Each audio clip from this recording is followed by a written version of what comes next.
Hello, everyone. We're so happy you joined us today at our online live stream. Thank you, every student and everyone who is watching it in the recording and who joined us live for joining. Today we have our wonderful speaker, Dr. Colleen Coulter, who serves as Associate Director of Graduate Recruitment and Success Strategy for Purdue University's College of Engineering. She spent nearly 20 years at Purdue University, West Lafayette, leading innovations in recruitment, admissions, retention, and curricular design for interdisciplinary graduate programs. Dr. Colleen, we're very happy to have you with us today. My name is Dmitro Sokoluk. I am Special Projects Coordinator at Education USA Ukraine. So we have our live session today on graduate admissions and engineering.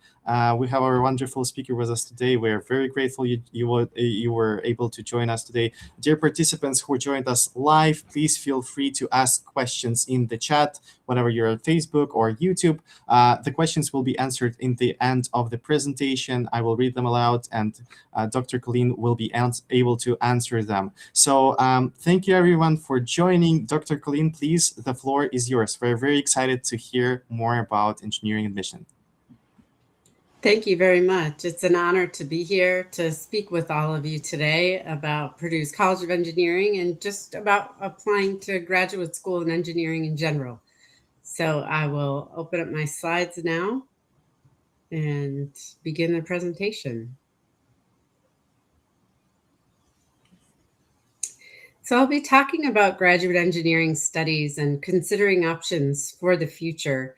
So we'll go over a brief background on Purdue University, considering options for graduate engineering studies, preparing applications, a little bit about funding and about student success. And then I'll conclude and answer some questions. So to start off, I like to show where we're located in the United States. You can see here that the capital letters for Purdue. This is the state of Indiana. And Purdue has a couple of different locations. We just recently did an urban expansion. So we go from West Lafayette, Indiana, to about a little hour outside of West Lafayette to Indianapolis. And that is a first of its kind hard tech corridor. So it runs from these two locations, and we have shuttles all day long, and the campuses are quite connected. We have approximately 57,000 students in total. This is total undergrad and graduate students at Purdue University. The engineering college is the largest. We have around 13,500 undergraduate students and 6,000 grad. So it's a pretty prominent college on this particular campus. One of the things that you may have heard about Purdue is about our astronauts. We've had the first and most recent humans on the moon. These are just fun facts about Purdue.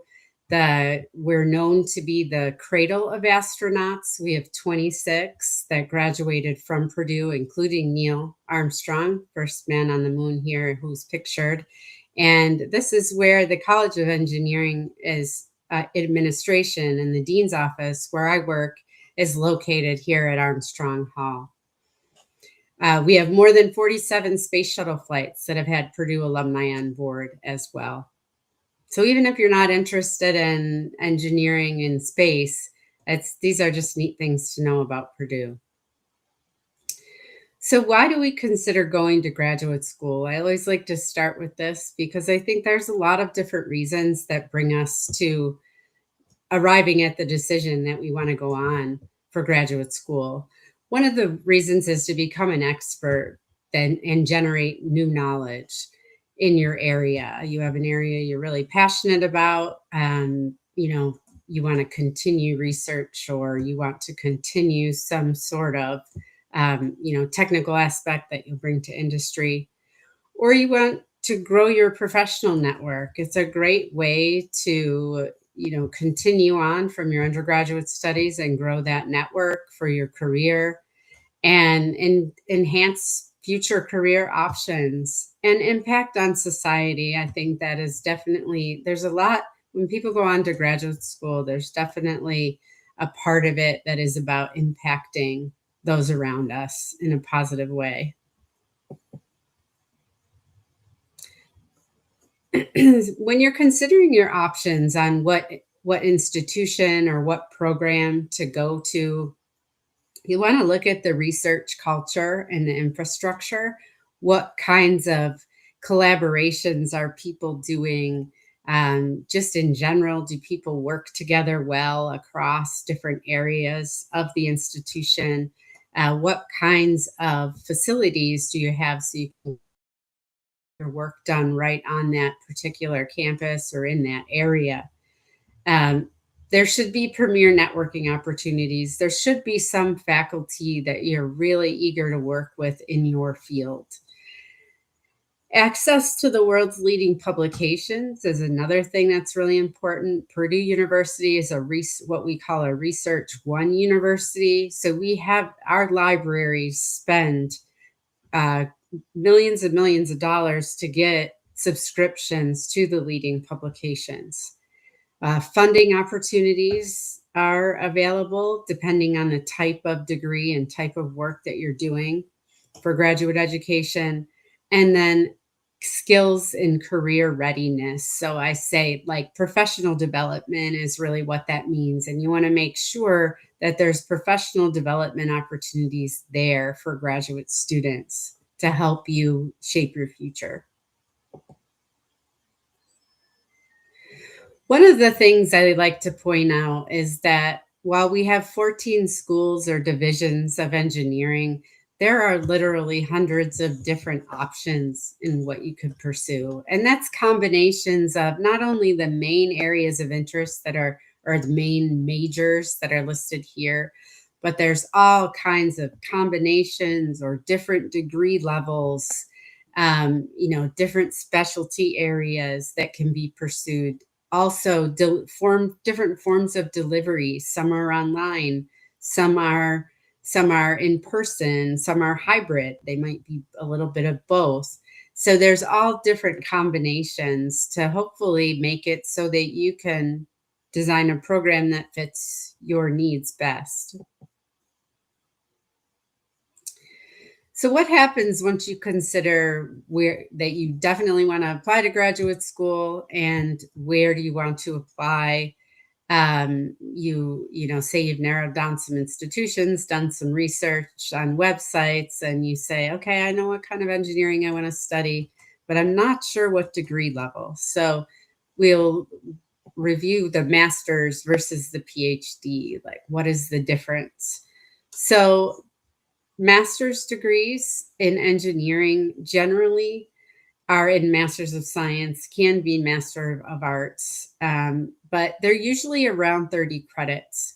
There's a few different types of master's degrees to choose from. You'll hear these words thrown around, so I'm just really here to try to give you some of the language that's used with these programs.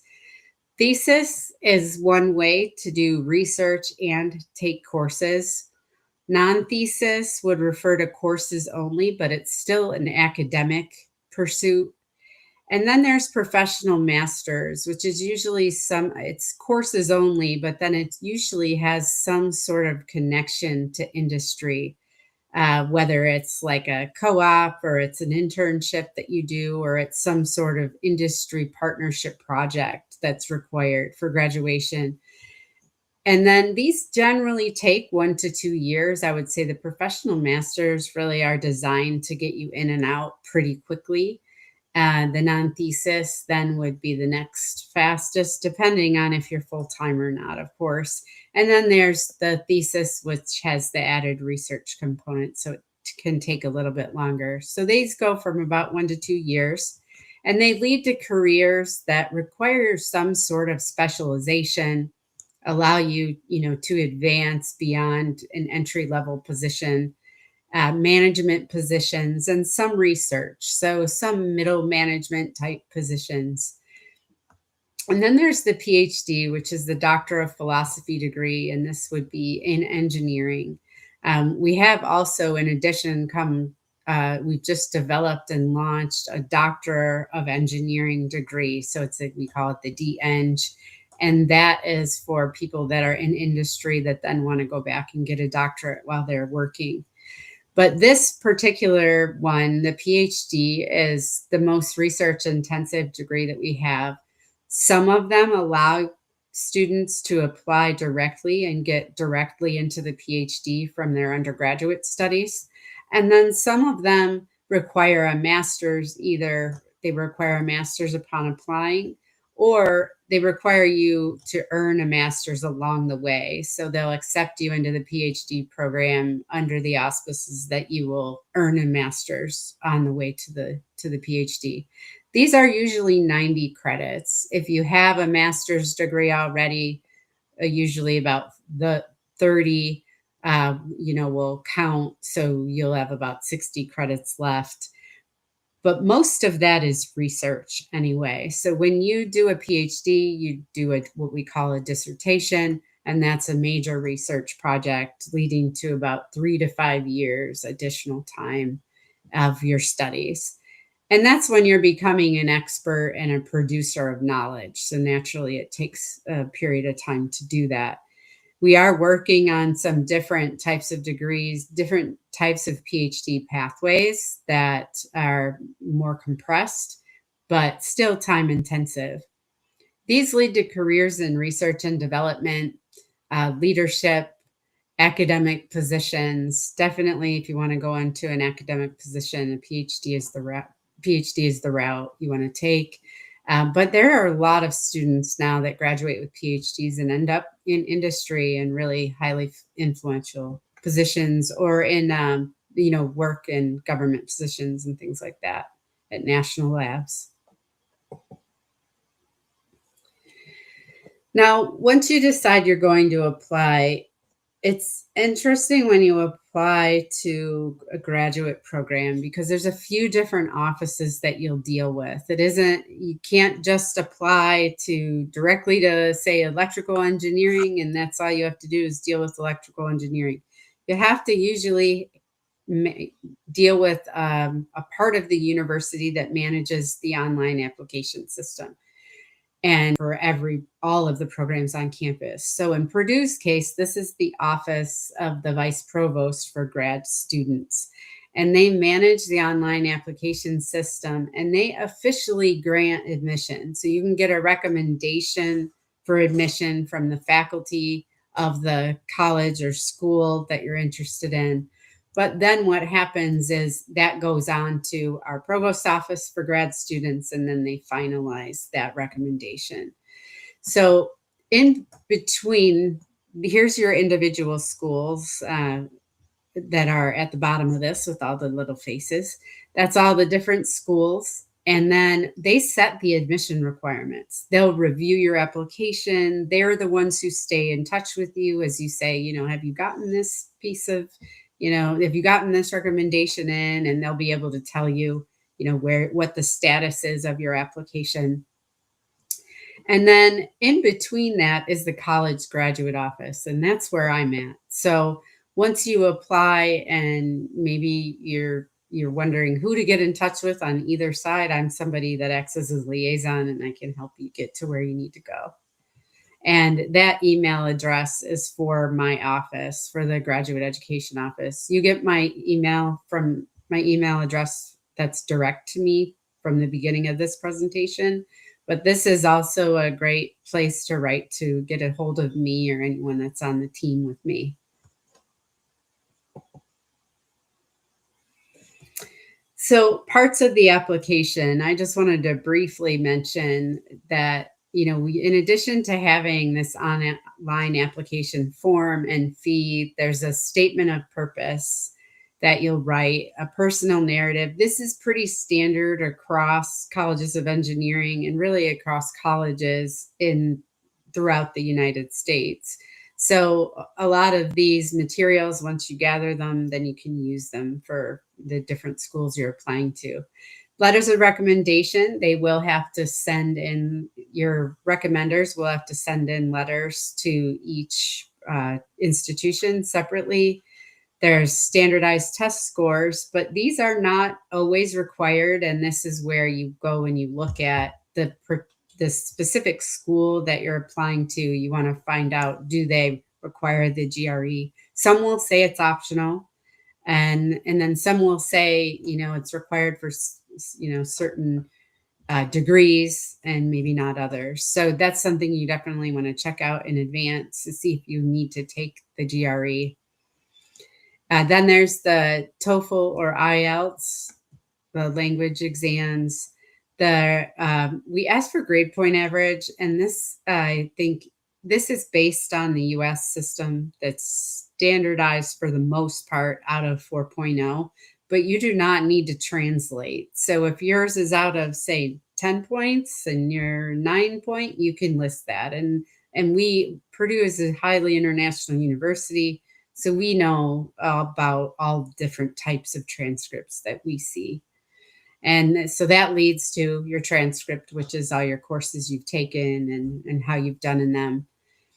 Then you have these next three categories: previous work experience, research experience, and activities. Now, these may all be put together nicely on a resume or a CV that you already have together, and you'll be able to usually upload that depending on the program.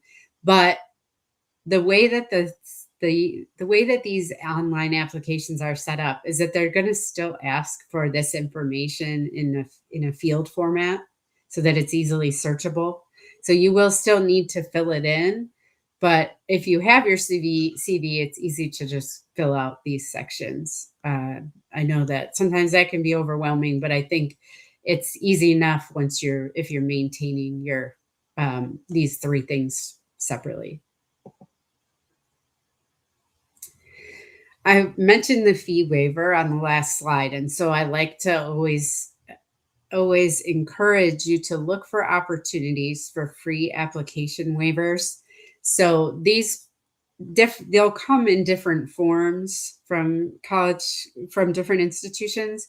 At Purdue in engineering, one of the things we offer is a virtual showcase. It's a program that lasts 2 days where students can attend workshops. It's all virtually. Register for it online. If you want to do some of the sessions synchronously, you can. And then there's a ton of asynchronous information that you're able to access through an event platform that we provide.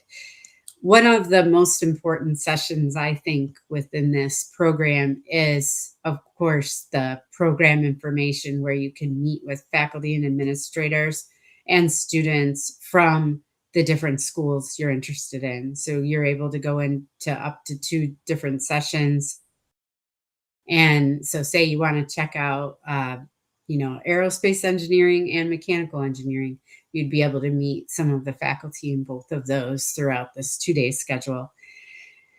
Our registration doesn't open until this probably early August, but we do take a mailing list before that. We get students to sign up so that right when our registration opens, we can email them and let them know that they're welcome to, sign up. So if you want to, I've listed the URL down at the bottom of this slide, but you just Google Purdue Graduate Showcase if you have access to a search engine like that. And Purdue Engineering's Graduate Showcase should come up.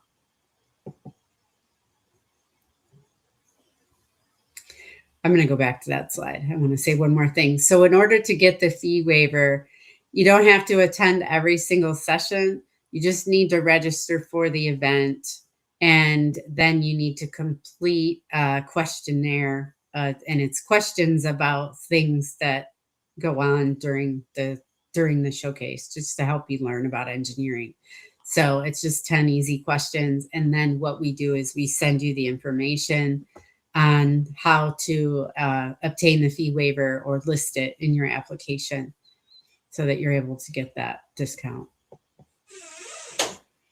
So the most common entry term is fall, and that is August. And, when you hear that referenced by institutions in the United States, oftentimes they'll say fall entry. That's the most common entry term, because when students apply for the fall entry, they apply, like, say, for those that want to come in fall 2026, they've applied in fall 2025. Okay, so their applications are in. Now, we put all of our funding together, and then what we do is we share it with this fall entry cohort. And so most of the funding that's offered is offered in this time period or this application cycle. So there are some programs that allow spring entry, and some that, may even accept students on like a rolling basis, but it's all, what I'm going to talk about today is based on that fall entry process. Just keep in mind that you'll have to look for the deadlines. They're different amongst different schools in the college. So if you're preparing to go into, say, one of the research type degree programs, you would want to draft your essays no later than September or October of the fall semester when you want to apply, and take your standardized tests. I want students to begin thinking about who they're asking for their recommenders now, before they even get to that fall term where they're going to submit an application, because you want to develop those relationships. So you want to spend time, say there's a professor you took a course with and you're really interested in what they're doing. You want to ask them if they do research, can you shadow them? Can you come to a lab meeting? Or if they don't do research, talk with them more about how you could learn more from them. If it's a club that you join that they're an advisor of or something like that. But you need to build these relationships with your faculty to get these recommendations.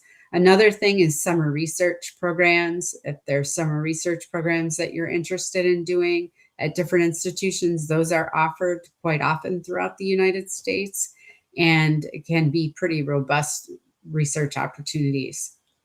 So once you've gotten through September and October, November and December is when you will see the deadlines coming up, maybe even as early as November 15th. So early November, you want to make sure all your pieces of your application have been received. Contact your program administrators and email any faculty that you're interested in working with if the program you're applying to wants you to do that. And that's something that you want to find out about. You want to ask the program administrator, do I need to write to faculty to find out if they are willing to work with me? Or is that something that happens later in the process? Because some want it done early and others want it done once you've actually submitted an application and being reviewed. So it varies by department. I think some of the best advice I can give you is that, applying to graduate school is definitely really specialized, but it's specialized for you. It's specialized for you and your own benefit so that you get what you need out of it.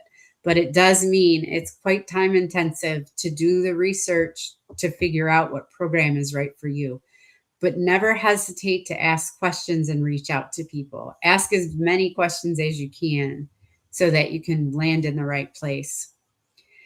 Now, I mentioned many deadlines are in December, could be even as early as November. You get your applications submitted, and then you wait. And that's, we work hard to get decisions out as early as we can, but it can take from January to March for programs to review. And then you'll get information from them. Usually you receive a recommendation first, and then you receive like the graduate school or the provost's office then finalize that recommendation for admission.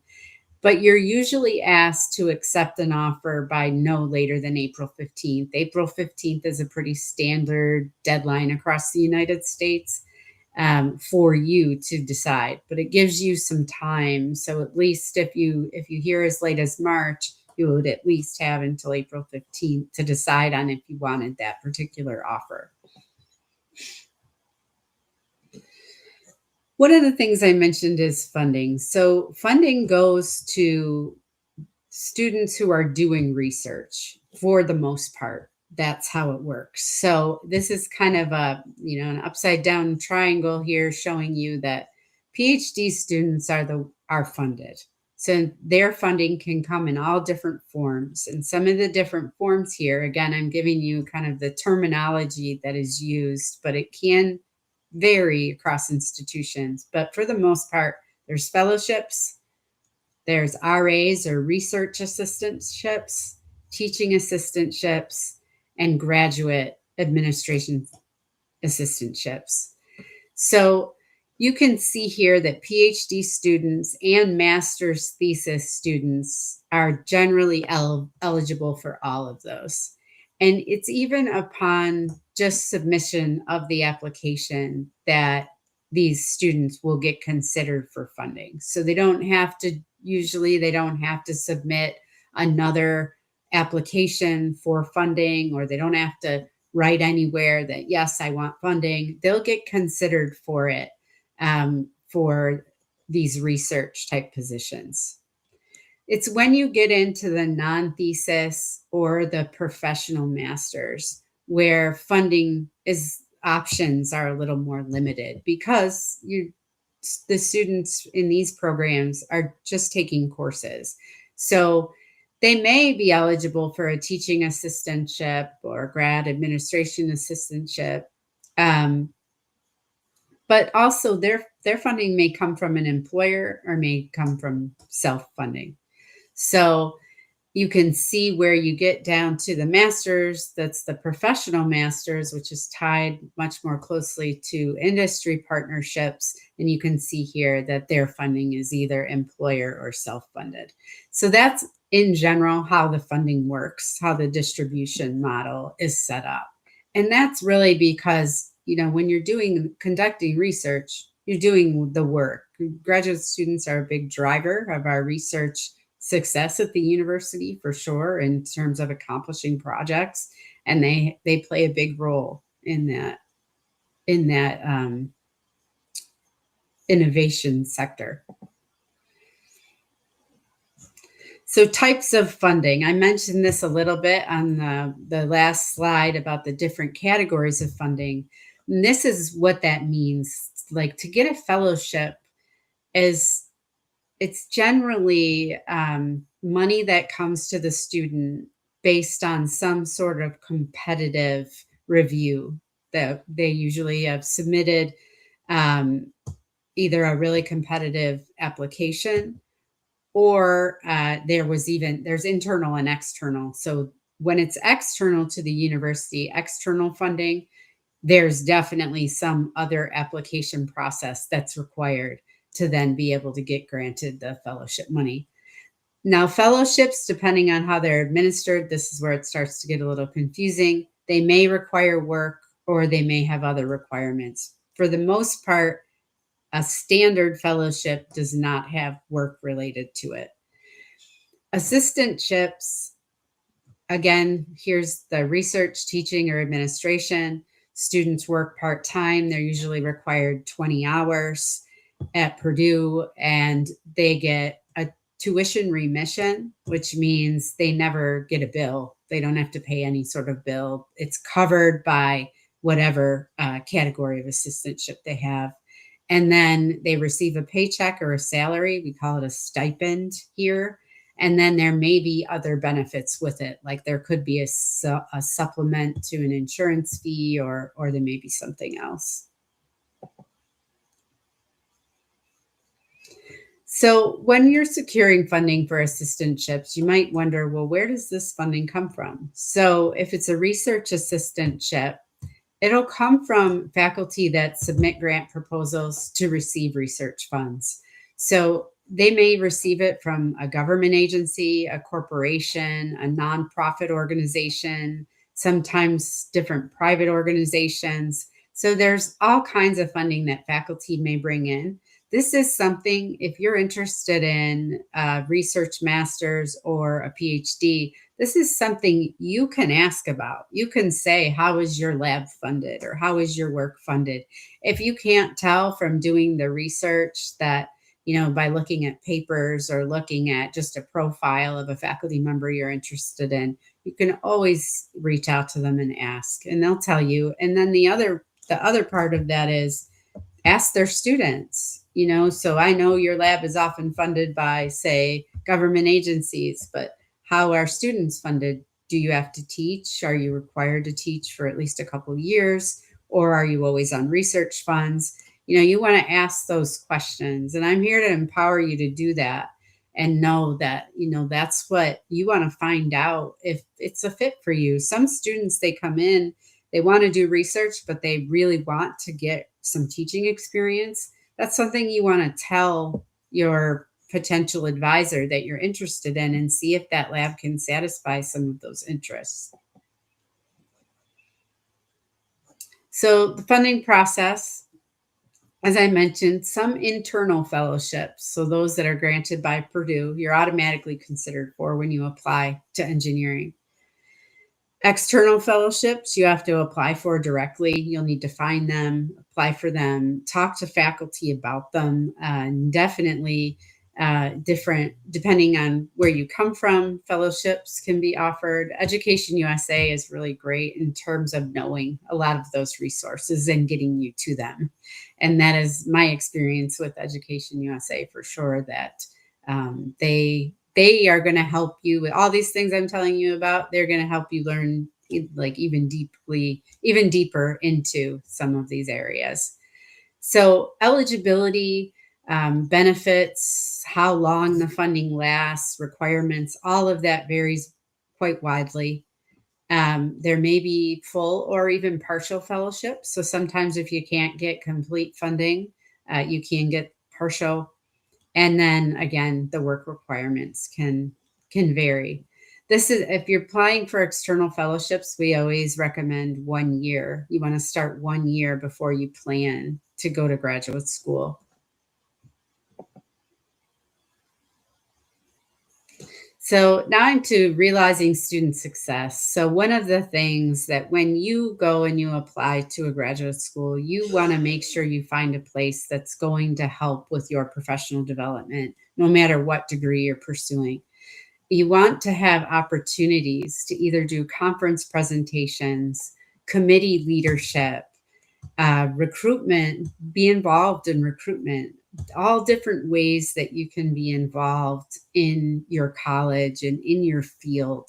Do they help you get access to professional associations? Are there chapters on campus that can help you succeed?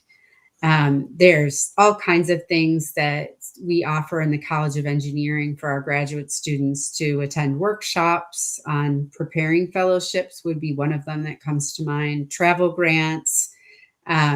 There's all kinds of graduate student organizations, some professional, some just for fun, academic career clubs. And then we give quite a few research, teaching, and service awards to recognize our students every year, because that's important to us to make sure that you're connecting with the college and that we're helping you with what your needs are. So this wraps up my part of the presentation, and I'll take questions from you. I just want to point out that you can start at Purdue and go anywhere. There's so many options if you're interested in studying graduate engineering. I also want to mention that I work with the Graduate Engineering Navigators Group, and they help students help students navigate the application process. And they also are always available to talk about graduate student experience. So if you want to connect with a student, let me know and I'll connect you with our navigators. Dr. Colleen, thank you so much for your insightful and amazing presentation. You were very specific about the application process and the funding, the two most frequently asked questions from our students from Ukraine. So thank you so much for sharing and addressing the questions. I think it will be useful for all students who joined us today and generations of students who will look into this video. Hello, everyone who watching it in the recording. So yeah, please refer to Education USA if you have any further questions, and also to Dr. Colleen. If she will be able, she'll, I hope, answer your question, or you can write to us and we can redirect it. So please feel free to reach out. We're always here to help you. And we have two questions from the chat. I would like to start from the most from the latest one. So can a strong research compensate for a lower GPA? Dr. Colleen, would you mind answering this question? Yes. So when students apply and their application is complete, it goes on to a faculty review committee in their area of study. Those faculty review and holistically. So they look at everything that you submit. So in some cases, yes. I mean, I can't guarantee that, but they are looking definitely, if you're wanting to be part of a research program, they want to make sure you have strong research. So if maybe you did poorly in a course early on in your studies or something, or there was a struggle somewhere, just mention it in either your personal narrative or your, tell your story, and they will consider it. Mm-hmm. Thank you so much. And also, please look at your students, look into our cohort programs and look the information on the Education USA website. There might be a program which we can help you with to apply to also engineering field. Thank you, Dr. Colleen, for answering this question. And we have another one from the same person. Do universities value startup experience? I have experience in startup projects engineering. Yes, Purdue's like one of the most innovative. We were recently rated again in that area, or ranked for being one of the most innovative universities. So people with startup experience absolutely fit in at Purdue. We certainly look for that. Mm-hmm. Thank you so much. And we also have a question also frequently asked, not only, to be honest, not only to your field, but maybe you can share some insights. What typical mistakes do graduate students who are applying to engineering usually make in the application process, or maybe in the applying for external financial aid make, and how would you think they could prevent it? So just in general, what kind of Yeah. mistakes can we see? Write an authentic personal statement.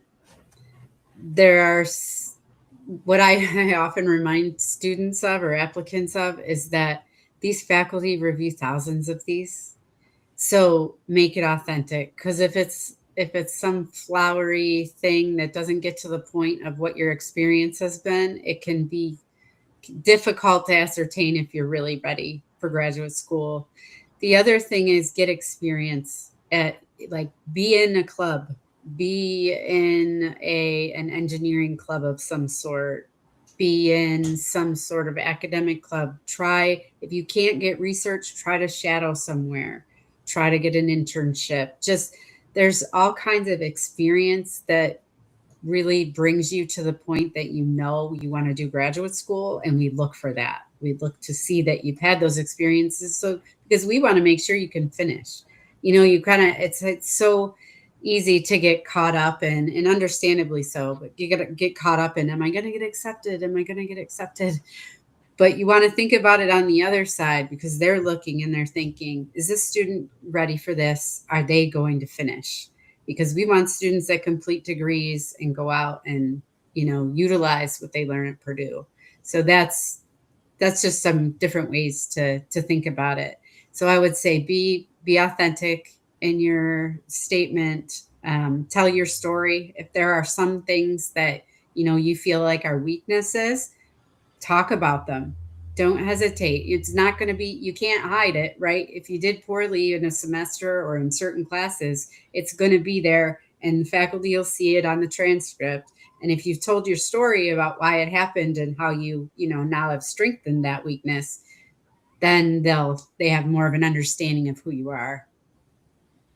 Thank you so much for your insight and also for inspiring the students and directing them in the right direction. Thank you so much for that. Dr. Colleen is with us today, Associate Director of the Admissions Office at Purdue University.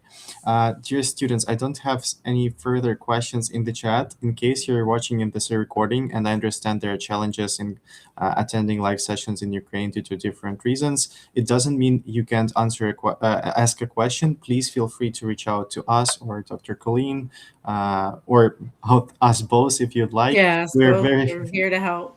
Yeah, we're here to help you, and we're very excited if you're interested in the engineering field.